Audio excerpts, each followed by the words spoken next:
il est 12h12 sur votre chaîne NewOne. Mesdames et messieurs, merci de nous rejoindre pour un nouveau numéro de Forum. La messe politique du dimanche, quand même bien le dire Gilles Bocco, si je ne me trompe pas. La Côte d'Ivoire et le Bénin sont au programme aujourd'hui avec la présidentielle à venir dans un climat politique tendu d'une part et marqué par des rebondissements inattendus de l'autre. Si au pays d'Houphouët-Boigny, le gouvernement ivoirien serre la vis concernant les rassemblements politiques, à 7 jours de la présidentielle, chez Mathieu Kérékou au Bénin, c'est une opposition presque handicapée qui va aux élections d'avril 2026. D'où on se pose la question ce dimanche dans cette émission Côte d'Ivoire, Bénin, présidentielle. L'opposition est-elle empêchée de compétir? Et pour en débattre, j'ai le grand plaisir d'avoir sur ce plateau Didier Nourdinalo, journaliste directeur général d'Africanet. Bonjour et bienvenue. Bonjour Charlotte et bonjour à tous ceux qui nous suivent à travers les différents canaux. Et merci de nous rejoindre sur ce plateau. Face à vous, Sogoyou Kegewe, ancien ambassadeur journaliste. Excellence, bonjour. Bonjour Charlotte et bonjour à tous nos téléspectateurs et auditeurs. Il semble que ça passe en même temps sur Radio Nouvelle. Donc, effectivement. Voilà. Merci beaucoup pour ce rappel. Donc, partout où vous nous recevez en ce moment, merci d'être au rendez-vous de Forum sur NewOne TV. Vous connaissez le principe. La première partie de l'émission donc, va se consacrer au débat avec nos analystes sur le plateau. Et en deuxième partie, vous pourrez donc nous rejoindre avec vos questions, vos analyses, vos contributions également via le plus 228 96 08 43 43. Et nous y sommes pour démarrer à présent au Forum. Le Bénin, la Côte d'Ivoire au programme, je vous le disais. Et on va démarrer avec le Bénin, règle de proximité obligeant. Justement, expliquez-nous comment, dans vos analyses, vous décrivez-vous la situation politique actuelle au Bénin à l'approche de la présidentielle? Bon, la situation est assez, disons, critique. Parce que vous avez bien fait de le rappeler, il se pose une situation aujourd'hui, c'est que le parti Les Démocrates de l'ancien président Yahi Boni, visiblement, en tout cas à l'étape actuelle des choses, ne pourra pas, disons, compétir à l'élection présidentielle. Ne pourra pas ou risque pas? Est-ce que tout est déjà joué? Bon, disons qu'il reste une étape. Mais d'abord, vous me permettrez de planter le décor, d'expliquer un peu à tous ceux qui ne comprennent pas très bien la situation politique actuelle qui prévaut au Bénin. C'est-à-dire qu'à l'arrivée du président Talon, il avait entamé un certain nombre de réformes. D'abord du système partisan et ensuite du code électoral. Et il se fait qu'avec le président Talon, il y a une nouvelle donne pour participer aux élections. Le Bénin a opté pour une loi sur les parrainages. Ce qui fait qu'il faut avoir un certain nombre d'élus locaux et de députés. Il faut 28. Ce qui est très juste au niveau des démocrates parce que lors des dernières législatives, le parti Les Démocrates n'a recueilli que les 28 députés, c'est-à-dire le nombre juste de députés qui doivent signer une fiche de parrainage pour que le parti puisse présenter un duo de candidats à l'élection présidentielle.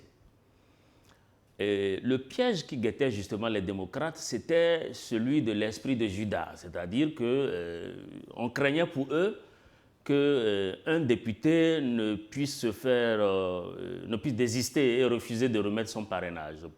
Ça peut être pour plusieurs raisons. Ça peut être pour des raisons de transhumance, comme ça peut être pour d'autres raisons également. Donc, depuis, les démocrates ont réussi à maintenir une certaine harmonie jusqu'au 14 dernier, où il fallait déposer les dossiers de candidature. Alors, les démocrates, le président du parti, le Dr Yahi Boni, avait déjà recueilli les fiches. Donc, il avait demandé que les députés signent donc leurs fiches de parrainage et les remettent donc au parti, ce que le président Yahi Boni a reçu. Et ça, en attendant de connaître les candidats, le duo de candidats qui sera parrainé. Bon, il se fait que après donc ce qu'on peut appeler les primaires, au moment où les démocrates s'apprêtaient à aller finalement déposer leur dossier à la Sénat, la commission électorale autonome. Il s'est fait qu'un député du nom de Michel Sodjinou s'est rétracté, c'est-à-dire qu'il a intenté une action en justice auprès d'un juge ordinaire de la Cour d'appel de Cotonou pour pouvoir disposer de son parrainage. C'est plutôt curieux. Pourquoi? Parce que dans la nouvelle loi, son parrainage déjà déposé, il ne peut pas le réutiliser. Parce que le Parti Les Démocrates, n'ayant pas signé un accord de gouvernance avec un autre parti... Le réutiliser donc pour un autre parti? Il ne pourra pas le réutiliser pour un autre parti. Alors la question c'est pourquoi Michel Sodjinou décide de retirer son parrainage et pourquoi seulement maintenant? C'est toute la question. Mais l'intéressé lui-même, nous avons vu des documents circuler et même des vidéos justificatives où il avance des raisons. Il dit que le président Yahi Boni a une main mise sur le parti et que le candidat désigné, maître Renaud Agbodjo, serait donc un fils du même terroir que le président Yahi Boni. Ainsi donc il dénonçait une sorte de régionalisme qui a permis de désigner ce candidat. Bon, sauf que la question que tout le monde se pose, c'est pourquoi seulement maintenant? Et par conséquent, ce retrait de parrainage handicape aujourd'hui les démocrates? Oui, très clairement, avec ce retrait, en tout cas à l'étape actuelle, ils n'ont pas pu déposer les 28 parrainages. Ils n'ont déposé que 27. Et ce sont ces 27 parrainages que la Sénat va transférer maintenant à la Cour constitutionnelle qui a jusqu'au 31 octobre prochain pour rendre publique la liste définitive des candidats. Alors, vous avez parlé de curiosité, ce qui est intéressant parce qu'on s'en souvient que les démocrates ont mis du temps à désigner leur duo en vue de la présidentielle, nourrissant même un suspense autour donc, des profils. Ambassadeur, comment comprendre avec justement les explications de Noureddine, comment comprendre aujourd'hui qu'un parti, les démocrates au Bénin, l'une des principales formations politiques de l'opposition, deuxième force politique, merci beaucoup, n'est pas anticipé cette situation aujourd'hui? Oui, mais je crois quand même que le Bénin, en matière d'activisme politique, est un pays connu. Ce n'est pas des endormis. C'est un pays où, politiquement, les gens sont très remuants. Mais nous devons reconnaître aujourd'hui le président Talon, qu'on l'aime ou qu'on ne l'aime pas, que c'est un homme qui voit très loin et qui fait de la prévention. Pendant que les gens dormaient, se poumonaient, se tapaient la poitrine, mais Talon faisait ses calculs. Cette histoire de parrainage, déjà, c'était un frein. Tout le monde sait aujourd'hui que la politique marche avec l'argent. Et le président Talon, étant au pouvoir, a tous les moyens qu'il faut pour déboucher. Heureusement, pour le moment, il s'agit d'un seul.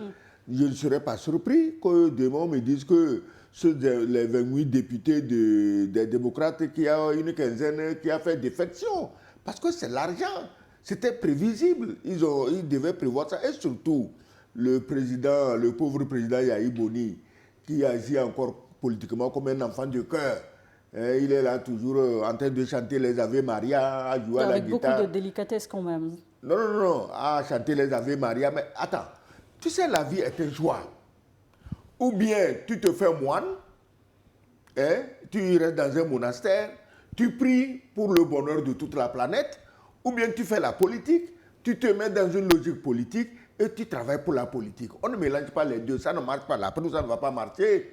Donc, pour le moment, c'est un seul député qui est parti, et voilà, pagaille générale. Mais demain... Vous pensez qu'il risque d'en perdre d'autres? Pardon? Vous pensez qu'il risque d'en perdre d'autres députés, d'autres parrainages? Et comment, si un parti, pourquoi deux ne partiraient pas? C'est une question d'argent. Pourquoi ce député qui est parti, vous croyez que quoi? Il invoque le tribalisme, quoi, mais Yahi Boni, depuis qu'il était président, on ne lui a jamais reproché un quelconque tribalisme, favoritisme, régionalisme quand même. Il faut reconnaître à chacun selon ses mérites. Si Yahi Boni était un tribaliste, comment il aurait pu promouvoir Talon jusqu'à ce qu'il soit président aujourd'hui? Talon n'est pas du village de Yahi Boni. Donc tout ça Ça veut dire en fait quoi? Ça veut dire que le parti des démocrates n'avait aucun défaut. Il fallait tirer par les cheveux. Et comme les cheveux, on tire, quelque part on dit que maître, il s'appelle quoi le candidat général? Agbodjo qui... Renaud Agbodjo. Bon, ça déjà c'est un problème, mon ami. Et tu ne trouves pas quand même que à 2 jours des élections, le candidat de l'opposition soit un illustre inconnu? Qui le connaît? Peut-être moi je ne le connais pas, mais je ne suis pas la référence. Mais il y a quand même des voix au Bénin qui portent, donc, qui se sont toujours exprimées. Pourquoi on ne nous sort pas une figure connue? On va empêcher un inconnu. C'était d'ailleurs un premier moyen, une première étape pour saboter le travail de l'opposition. Tu peux prendre quelqu'un comme ça, qu'on sorte d'un chapeau pour mettre comme candidat face aux gens de Patrice Talon, mais qui sont connus et qui ont les moyens de leur politique, quand même. C'est pourquoi je dis la politique. Ou bien tu fais la politique, ou bien tu fais autre chose et tu vas t'investir dans cette autre chose-là. Moi, je crois quand même que l'histoire des parrainages, on aurait dû trouver une solution à ça depuis pour éviter ça. Mais personne n'a cherché de solution, personne n'a anticipé. Les démocrates étaient là, je vois souvent un de leurs porte-voix, Bertin Couvi, qui parle beaucoup. Démocrate? Non, Bertin Couvi n'est pas démocrate, il est plutôt de la mouvance. Il est plutôt de la mouvance, mais il parle beaucoup. Bon, personne n'a anticipé. Personne.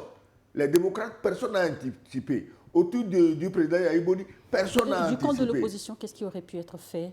Pardon? Dans le camp de l'opposition, qu'est-ce qui aurait pu être fait, puisque justement vous insistez sur l'anticipation? Quand ça ne va pas, on dit que ça ne va pas et on cherche une autre solution. Vous n'allez pas vous laisser mener à l'abattoir comme des moutons comme ça, quand même. Aujourd'hui, c'est trop tard pour s'agiter. Talon, c'est Talon. Hein, je dis qu'il est toujours en avance sur les autres. À ce stade, quelle est la prochaine étape ou quelles sont les prochaines étapes? Bon, disons que ce que dit l'ambassadeur, quelque part, est quand même... je le rejoins parce que la politique, ce n'est pas un jeu d'enfant, de cœur. C'est un terrain de prédilection des loups. Donc, et de ce point de vue, particulièrement au Bénin, en tout cas, depuis l'arrivée du président Talon, quelque chose a changé dans la politique au Bénin. C'est-à-dire que ce n'est plus l'ancienne politique, c'est des calculs. Et des vrais calculs et c'est des vrais rapports de force. Donc, mais je pense que ce qui se passe aussi, c'est peut-être d'aller au fond pour comprendre. En réalité, tous les sondages qui ont été menés ces derniers temps donnent les démocrates pour gagnants des élections présidentielles. C'est-à-dire aujourd'hui, si on laisse le candidat des démocrates participer aux élections et de manière vraiment libre, transparente et crédible, ça, les sondages le disent, les mouvanciers n'ont pas beaucoup de chances de remporter. Et c'est palpable. Quand vous allez au Bénin, c'est palpable, ça se dit. Des sondages qui sont crédibles aussi. En tout cas, beaucoup de sondages crédibles le disent. Ça, c'est la première des choses. Donc, si vous regardez bien, là, c'est la figure, ou si vous voulez, la tête de Renaud Agbodjo n'est pas très importante. Bien vrai, ce que dit l'ambassadeur, on aurait pu. Le parti a des gens connus, comme Éric Houndété, qui est le vice-président du parti, qui aurait pu être désigné. Mais dans ce qui se passe, il faut savoir que la bataille qu'il y a, la bataille politique qui se déroule depuis des années entre Yahya Boni et Patrice Talon, ça se poursuit jusqu'à aujourd'hui. Parce que quand vous regardez la manière dont Romuald Wadani a été désigné, ça a été tout simplement un consensus. Il n'y a pas eu une élection, une des primaires à l'interne des mouvanciers. Pas du tout, il n'y a pas ça. Ça, c'est la première remarque. La deuxième, c'est que on sait que Romuald Wadani n'a pas pu être désigné simplement par les gens de son parti, sans une indication, une instruction du président Yahya Boni. Ce serait rater le coach. Mais de l'autre côté, au niveau des démocrates, je pense que le président Yahya Boni, lui aussi, il a peut-être un souci. Ils ont organisé des primaires, c'est vrai, mais en même temps, je pense qu'il a envie, lui aussi, de désigner un candidat qu'il peut maîtriser. Donc, je crois que de ce point de vue, certainement que lui aussi, de son côté, a dû, je ne sais pas comment ça s'est déroulé. Qu'en pensez-vous? Il a dû certainement, non, je n'ai pas fini, il a dû certainement œuvrer pour que Maître Géraud Agbodjo puisse être désigné. Mais ce qui est là, c'est que nous sommes vraiment dans le cadre d'un rapport de force. Il faut se préparer, il faut s'organiser. Mais des fois, je ne sais pas si les démocrates ont vraiment le remède. Parce que ce qui aurait pu les aider, c'est que s'ils avaient des parrainages des maires, des élus locaux, ça aurait pu les aider pour remplacer. Or, il y a 4 mois, les élus locaux dont ils disposaient, bien vrai qu'ils sont du parti FCBE, tous ces élus locaux, ils en avaient 6 qui sont acquis à leur cause. Malheureusement, tous ces 6-là ont été d'une manière ou d'une autre destitués. Donc ça veut dire... Beaucoup de calculs. Oui, quand même. Mais c'est des calculs. Ça veut dire qu'il faut tout faire. Déjà que le nombre de parrainages de députés qu'ils ont, c'est 28. C'est le juste, c'est trop juste. Donc il faut on n'a pas besoin, à silence, ils n'ont pas besoin de débaucher deux. Un seul fait le jeu. Oui. Et c'est ce qui se passe aujourd'hui. Oui, un seul fait le jeu, mais il faut se donner aussi marge de manœuvre. Et si le 1 là aussi se mettait... Oui, mais comment si le 1 là se ravisait pour revenir. Donc moi, écoutez,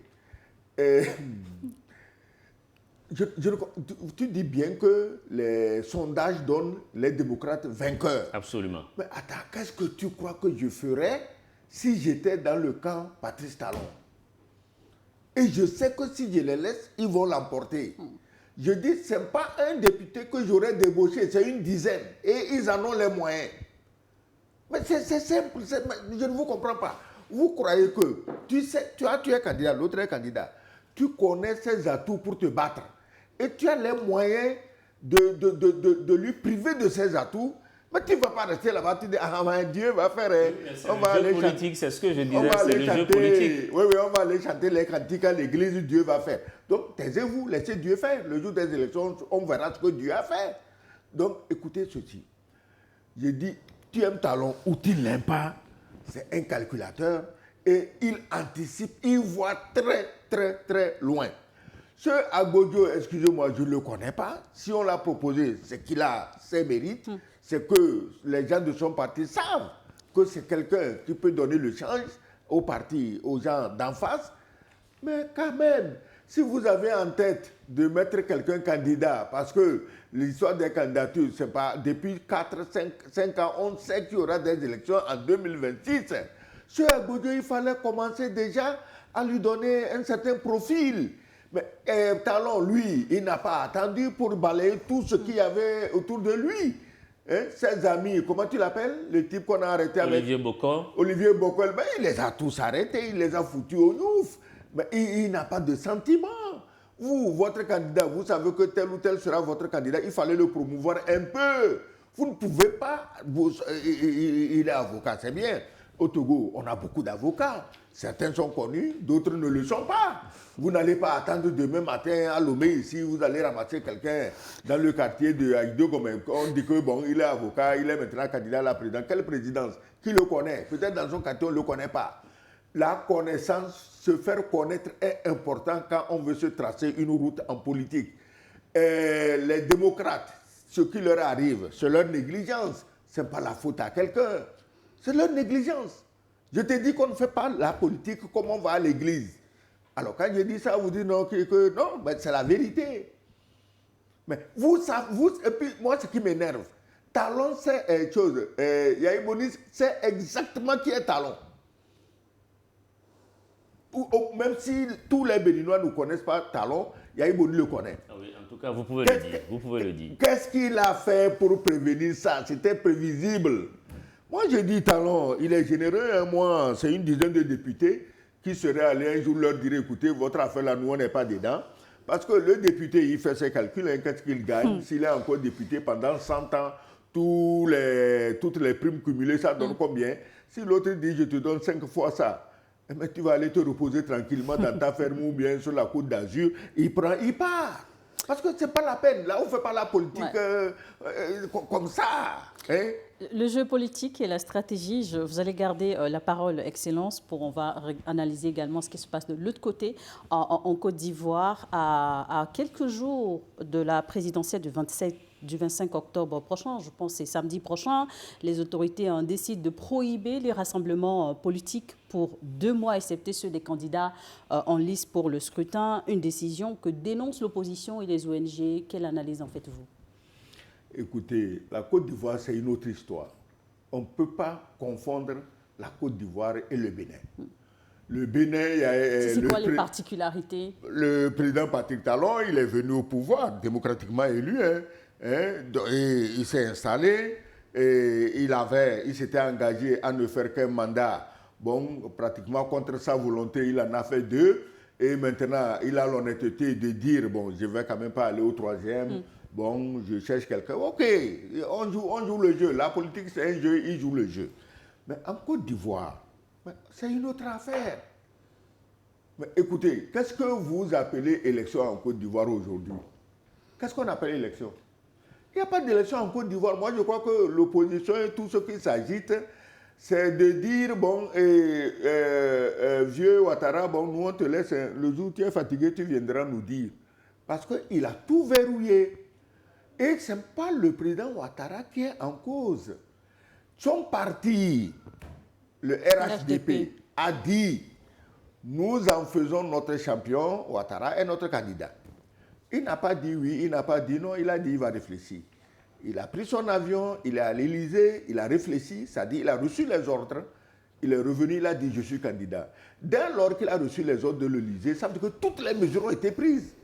Et que manifester, faire ceci ou faire cela, mais même si le jour des élections, personne ne votait, et qu'on met une urne isoloir au palais de la présidence, et que les fonctionnaires de la présidence seuls votaient, on calcule leur pourcentage et on sait qui a gagné.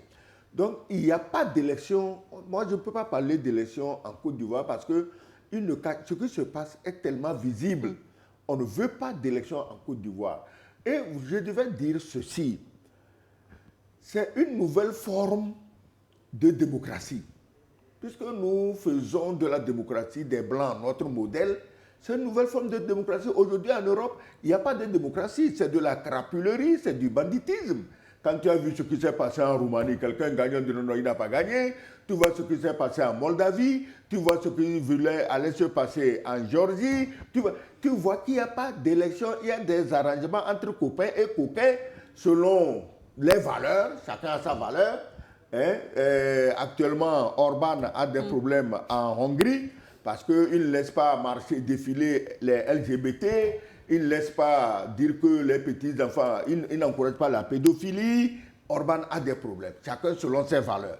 Donc, la politique en Europe change, la démocratie change. Et dans ces pays-là, on s'en fout de candidats multiples ou non. On s'arrange pour que celui que Bruxelles aime gagne. C'est la même chose qu'on a transposé dans nos pays. En Côte d'Ivoire, on s'arrange pour que l'homme de Paris gagne. Je vous l'ai dit ici plus d'une fois.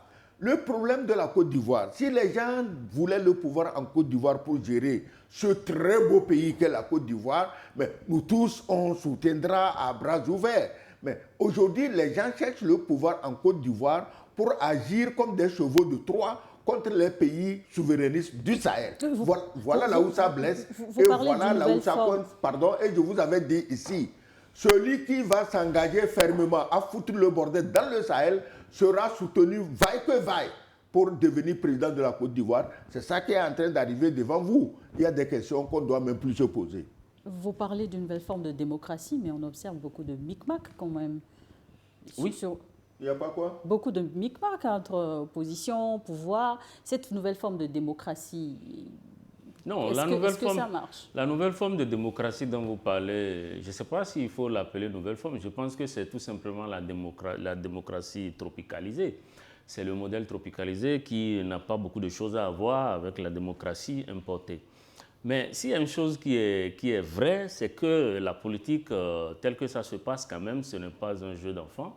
Tout est mis à contribution pour baliser la voie et pour s'organiser de manière à remporter les élections par ceux qui sont au pouvoir.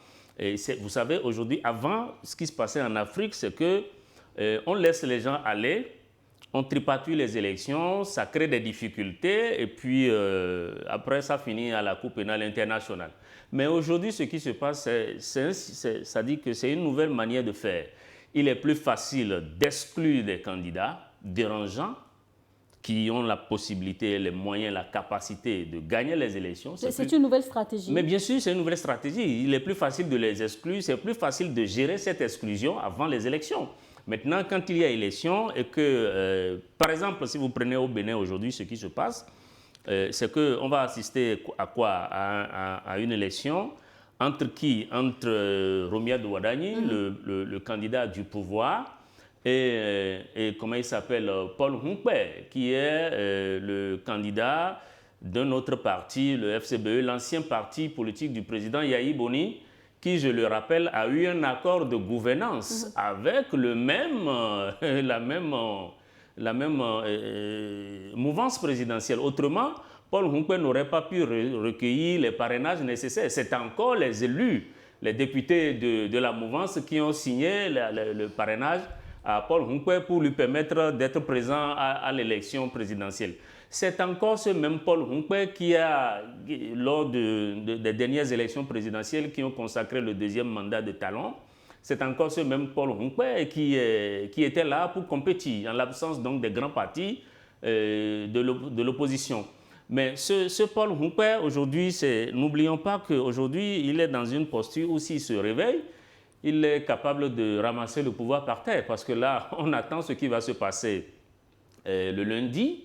Si la Cour constitutionnelle invalide ce qui est, la possibilité est très forte que la Cour constitutionnelle invalide la candidature de l'opposition, des démocrates. Bon, maintenant, est-ce que l'opposition politique au Bénin va adopter le modèle ivoirien qui consiste à contester, à rendre le pays presque ingouvernable? Je ne pense pas que ce soit la bonne approche. Puisqu'il y a un autre candidat qui est en liste, peut-être qu'il faut dealer avec lui s'il a le courage de prendre conscience de ce qu'il est, parce qu'aujourd'hui, si la Cour invalide la candidature des démocrates, je pense que ça fait partie des schémas qui restent aux démocrates de s'allier au FCBE. Mais je n'en sais rien, mais vous ça fait partie... Vous parlez de candidats dérangeants qu'on voit écartés lors des élections, hein, surtout présidentielles. On a vu le scénario se reproduire plusieurs fois au Sénégal avec Sonko, Maurice Kamto au Cameroun, Tidjane Tian ou Laurent Gbagbo en Côte d'Ivoire. Aujourd'hui, Agbodjo au Bénin. Oui. Qu'est-ce qui les caractérise finalement, ces candidats jugés dérangeants au scrutin présidentiel? Charlotte, tu sais pourquoi ils sont dérangeants? Ils n'ont pas l'onction de Paris. Il faut appeler les choses par leur nom. Je vous ai dit ici que quand le parti de l'autre a dit que bon, nous voulons que tu sois notre candidat, il est allé prendre les ordres à Paris au lieu de se contenter de la bénédiction de son parti.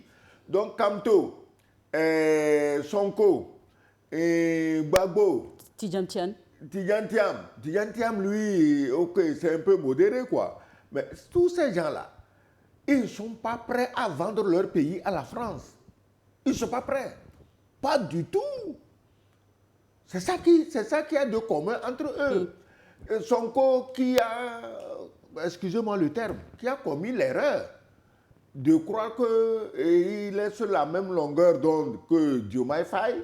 Mais quand tu es opposant dans la galère, quand tu es opposant en prison, ce n'est pas le même opposant sur le tapis rouge à Paris. Mais ça tourne la tête. Pour quelqu'un qui n'avait, excusez-moi le terme aussi, qui n'avait rien été dans sa vie sous les tropiques, brusquement se retrouve sur le tapis rouge à Paris, ça tourne la tête. Sonko n'a pas prévu ça. Sonko aurait dû penser à ce qui est arrivé entre Sankara et Compaoré. Il n'a pas pensé à ça. Aujourd'hui, on passe tout le temps à magouiller, à grenouiller, à intriguer, pour si possible même le faire démissionner de sa place de Premier ministre, parce qu'on estime que Premier ministre même, c'est trop pour lui, alors qu'il était le héros qui a conduit le Sénégal à la libération, qui malheureusement tourne au vinaigre. Donc, Kamto, lui, excusez-moi le terme, c'est un vieil opposant. Mais lui, il fait plus la gueule que le travail. Il est là, c'est quelqu'un, on ne sait pas qu'est-ce qu'il veut, il est toujours sûr que lui va gagner, il ne prend aucune précaution pour être même candidat, mais il est sûr qu'il va gagner. Et les Camerounais que nous tous nous connaissons comme des gens extrêmement intelligents, on ne sait pas comment on s'arrange à ce qu'il ne soit jamais candidat, mais il veut toujours gagner. Aujourd'hui, les Camerounais, ils ont eu le choix entre un très vieux et un vieux. Bon, même ça, le très vieux ne veut pas laisser tomber. Donc, il faut être à la mode de Paris dans nos enclos francophones, nos précarés francophones, pour être éligible par ton peuple. Donc, ça veut dire qu'en fait, il n'y a jamais eu de démocratie, que la fumisterie de Mitterrand à la Gaulle, il faut démocratiser les choses, que c'était un véritable enfumage pour embrouiller, diviser davantage les Africains et faire reculer leur développement. Il faut arrêter tout ça. Je le dis tous les jours ici, les gens disent haha, mais vous dites haha, où est la démocratie? Depuis plus de 30 combien d'années qu'on est là, on crie démocratie, démocratie. Où est la démocratie? Elle est où? Regardez toutes ces élections présentes ou à venir, vous allez me dire où vous voyez la démocratie. Vous la voyez, il faut arrêter ça. Non, peut-être que l'ambassadeur va nous dire ce qu'il suggère pour remplacer le modèle démocratique. Mais je ne sais pas. Qu'est-ce que vous proposez? Oui, le modèle démocratique, c'est que depuis plus de 60 ans que vous dites que vous êtes indépendant, vous avez envoyé vos enfants étudier le droit aux 4 coins du monde. Vous avez vous-même ouvert des facultés dans vos pays qui sont pleins d'étudiants de droit. Dieu seul sait, si tu vas à l'université de Lomé, combien d'étudiants il y a en droit de la première année jusqu'à la 4e année. Ce droit-là, ils l'apprennent pour faire quoi? Et on ne peut pas concevoir un schéma de dévolution du pouvoir en Afrique selon nos coutumes, selon nos traditions, justement, est-ce que les modules prennent en compte le contexte africain? Dans les universités? C'est une question. Bon, certainement qu'il y a beaucoup de situations qui font cas d'école, qui sont étudiées aujourd'hui dans les universités. Les gens sortent, j'ai fait Harvard, j'ai fait Sorbonne. Mais il y a une Harvard, Sorbonne, on s'en fout, on n'a pas besoin de ça ici. Mais il y a une chose qui est sûre, c'est qu'en Afrique, les dirigeants ont des difficultés à laisser le pouvoir. Ça, c'est vrai. Ils ne veulent pas. Sinon, vous ne verrez pas un type comme Paul Biya à 92 ans qui tu cherches à remplir. Et les exemples sont légion sur le continent. Donc il y a ça. Ensuite, si vous regardez Maurice Kamto, vous regardez Ousmane Sonko, vous prenez Laurent Gbagbo, vous prenez Tidiane Tian, vous prenez aujourd'hui Géraud Abodjo, il faut peut-être voir comment est-ce que ces gens, on en arrive à les exclure de la compétition. Vous prenez Maurice Kamto, vous savez pourquoi il est exclu. On dit qu'il a organisé incitation à la violence depuis 2018 et que c'est pour cette raison qu'il n'est pas éligible. Il a été écarté de la course pour cette raison. Ousmane Sonko, on sait tous, pour dénigrement d'État, une décision de justice rendue. Vous prenez Laurent Gbagbo, c'est parce que les mêmes crimes pour lesquels il a été déjà jugé à l'AE, c'est pour les mêmes crimes qu'on lui a collé 20 ans et qu'à partir de ce moment, il ne peut pas concourir. Tidiane Thiam, on dit qu'il n'est pas ivoirien. Bon, quand vous prenez les raisons, toutes ces raisons et tous ces cas de figure que je viens d'évoquer, c'est vraiment la justice qui, d'une certaine manière, en tout cas, il est difficile de croire que la justice n'ait pas été instrumentalisée pour effectivement les éloigner de la course. Vous prenez le candidat des démocrates aujourd'hui au Bénin, c'est un défaut de parrainage insuffisant. Bon, mais je pense que face à tout ceci, il y a quand même une digue contre l'exclusion, ce sont les cours constitutionnels. Donc, normalement, dans une démocratie organisée. Mais je dis à l'ambassadeur que, bon, je sais que en Afrique, c'est difficile. Quand on prend notre mentalité, notre tradition, quand un chef ne meurt pas, on ne le remplace pas. Peut-être c'est ce disque-là qui continue de travailler dans notre esprit. Je n'en sais rien. Mais moi, je crois à la démocratie. Je pense que jusqu'à présent, c'est vraiment le meilleur système qui existe. Et que si le jeu est ouvert, et que si chacun joue correctement son rôle, en démocratie, ça se passe toujours mieux.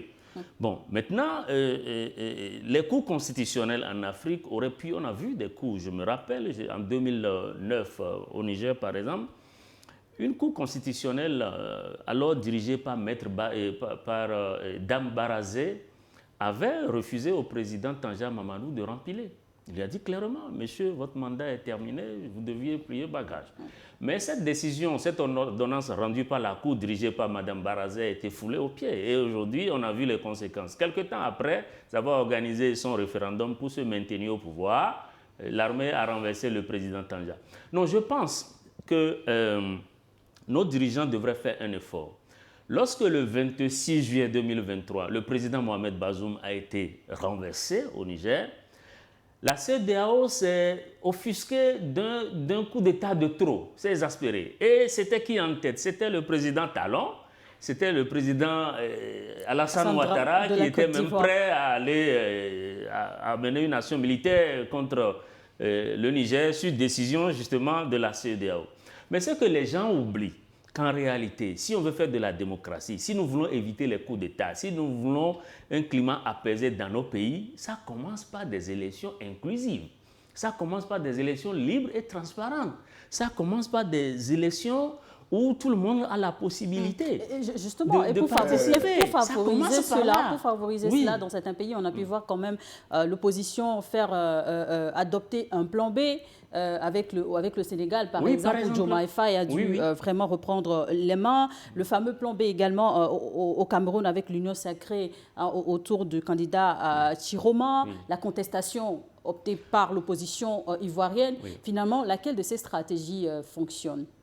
Je pense, si vous me permettez, je pense que moi-même, je n'ai pas compris pourquoi en Côte d'Ivoire, le PPACI de Laurent Gbagbo et le PDCI de Tidiane n'ont pas opté pour remplacer les candidatures. Parce qu'il faut s'inspirer du modèle... au sein de ces partis, il n'y avait pas de plan B. Hein? Il n'y avait pas de plan B? Bon, je n'en sais rien. Mais je pense que, par exemple, si vous prenez le cas du Bénin, le plan B qui existe aujourd'hui, c'est de dealer avec l'autre candidat des FCB. Mais je ne sais pas s'ils iront jusqu'à ce niveau. Je n'en sais rien. On verra comment les choses vont. Votre avis, Excellence?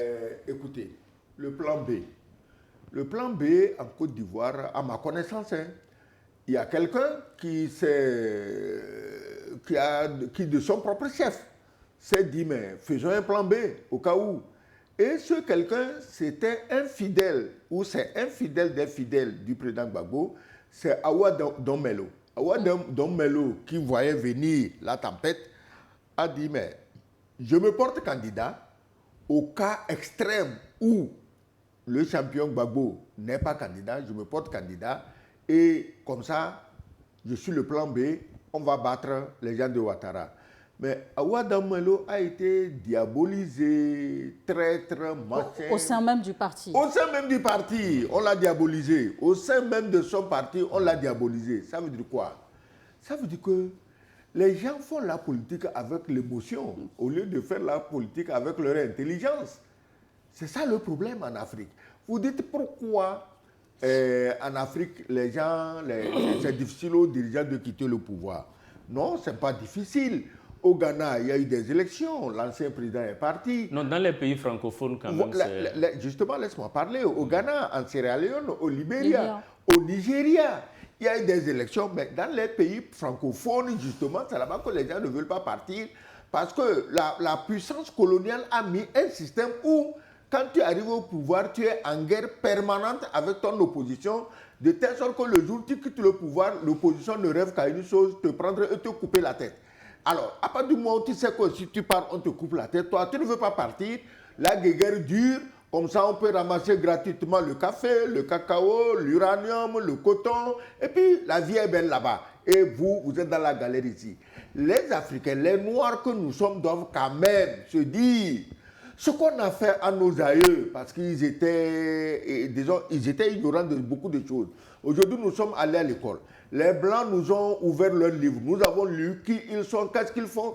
Pourquoi nous n'en tirons pas des leçons pour être tolérants les uns envers les autres? Non. Quelqu'un au pouvoir, et toi tu es opposant, tu lui dis, ah, le jour où je viens au pouvoir, je te prends, je te pends. Ah bon? Donc viens. Voilà comment ça se passe.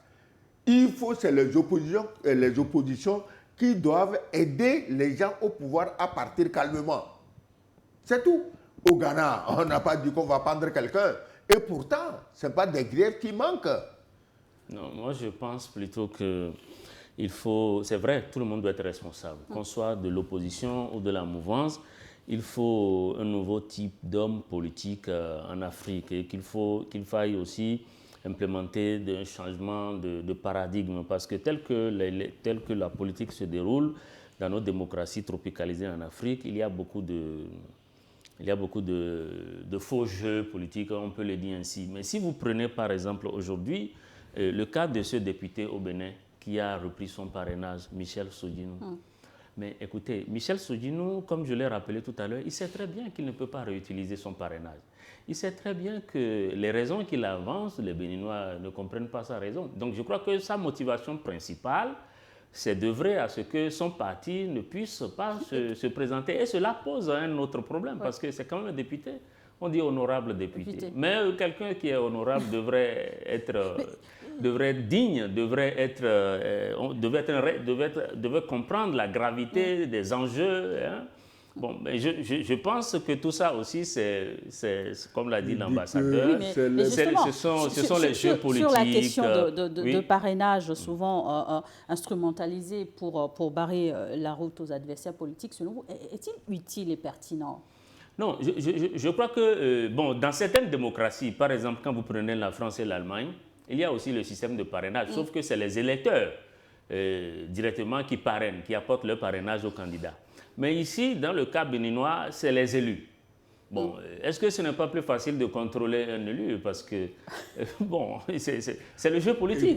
C'est le jeu politique. C'est vraiment le jeu politique.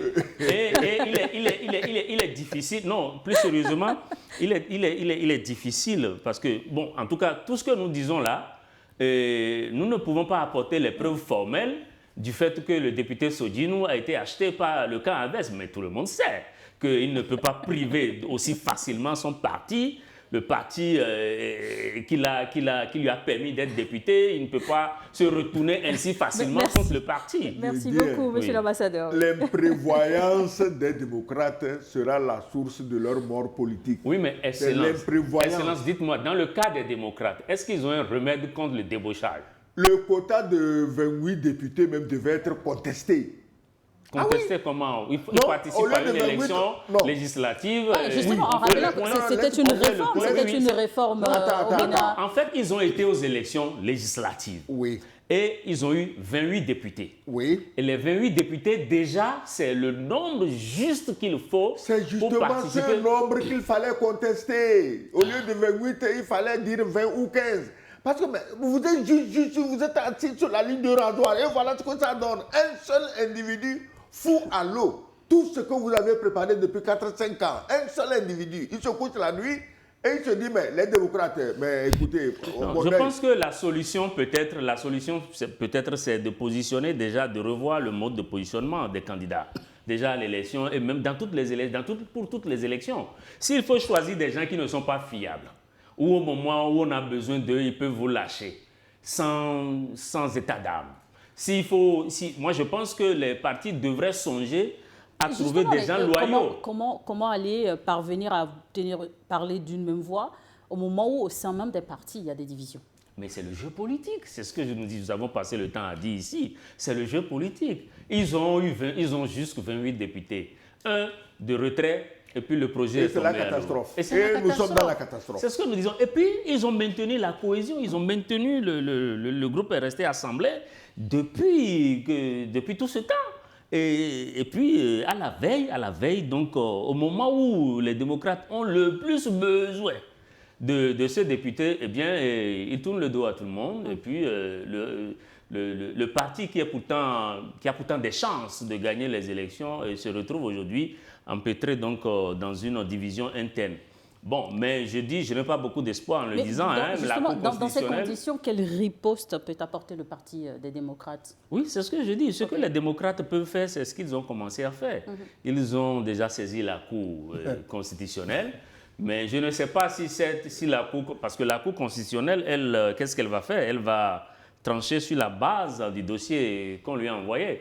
Et il semble que les dossiers qu'ils ont envoyés là-bas, c'est un dossier qui contient 27 parrainages.